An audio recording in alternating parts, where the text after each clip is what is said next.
तिसऱ्या गुन्ह्यामध्ये त्याचा लायसन्स परमनंट रद्द करण्याचा निर्णय आपण या ठिकाणी घेतो।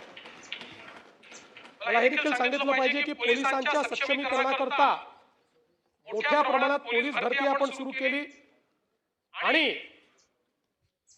एक रेकॉर्ड आपण केला आहे की अगदी लगतच्या 22 ते 25 या 3 वर्षाच्या कालावधीमध्ये महाराष्ट्रामध्ये 38,802 पोलिसांची भरती आपण केलेली आहे। 38,802 आणि 13,560 नवीन भरतीचा प्रस्ताव आपण आणलेला आहे। हा रेकॉर्ड आहे।